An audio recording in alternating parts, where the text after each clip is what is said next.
আসসালামু আলাইকুম প্রিয় শিক্ষার্থী বন্ধুরা, কেমন আছো তোমরা? আশা করি ভালো। পাবেলস একাডেমির পক্ষ থেকে তোমাদেরকে স্বাগতম। আজকে তোমাদেরকে এই ভিডিওর মাধ্যমে বাংলা দ্বিতীয় পত্র দেখো পরিচ্ছেদ ৩ বাংলা ভাষার রীতি ও বিভাজন, এই চ্যাপ্টার থেকে তোমাদেরকে 10টি এমসিকিউ দেখাবো। তোমরা মনোযোগ সহকারে দেখে যেও, অবশ্যই তোমাদের পরীক্ষায় কমন আসবে। দেখো, অধিকাংশ ভাষার রীতি দুইটি, কথ্য রীতি ও লেখ্য রীতি।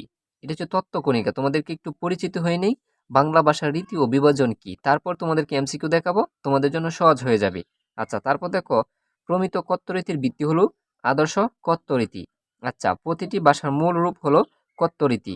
দেখো, লিখিত বাংলা ভাষার আদি নিদর্শনের নাম চর্যাপদ। হ্যাঁ, এই প্রশ্ন তোমরা মুখস্থ করে যেও, এই প্রশ্নটা বিভিন্ন প্রশ্নেও বিভিন্ন পরীক্ষাতেও এসে থাকে। লিখিত বাংলা ভাষার আদি নির্দেশকের নাম হচ্ছে চর্যাপদ। আচ্ছা, তারপর দেখো, এখন মূল টপিকে চলে যাচ্ছি এমসিকিউ গুলাতে। এগুলা বিভিন্ন বোর্ডে এবং বিভিন্ন স্কুলে এসে থাকে। দেখো, বর্তমানে লেখ্য ভাষার আদর্শ রীতিকে বলে প্রমিত রীতি। তারপর দেখো, বাংলাদেশের মধ্যে দক্ষিণ অঞ্চলে কোন উপভাষার ব্যবহার পাওয়া যায়?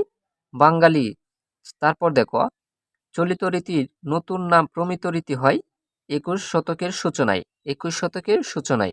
আচ্ছা, তারপর দেখো, বাংলা ভাষার সবচেয়ে পুরনো রীতি হলো পদ্য কাব্য। আচ্ছা, তারপর দেখো, কোন শতকের সূচনা নাগাদ চলিত রীতির নতুন নাম হয় প্রমিত রীতি? 21। তারপর দেখো, বাংলা কাব্য রীতি কয় ভাগে বিভক্ত? দেখো, যশোর বোর্ড 2024 আরো বিভিন্ন স্কুলগুলোতেও এসেছে। বাংলা কাব্য রীতি কয় ভাগে বিভক্ত হয়? দুই ভাগে বিভক্ত করা হয়। আচ্ছা, তারপর দেখো, বাংলাদেশের রংপুর অঞ্চলে কোন উপভাষার ব্যবহার পাওয়া যায়?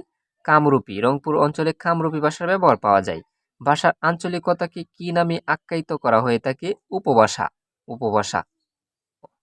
প্রতিটি বাঙালি শিশুর মাতৃভাষা বা প্রথম ভাষা হলো আঞ্চলিক ভাষা।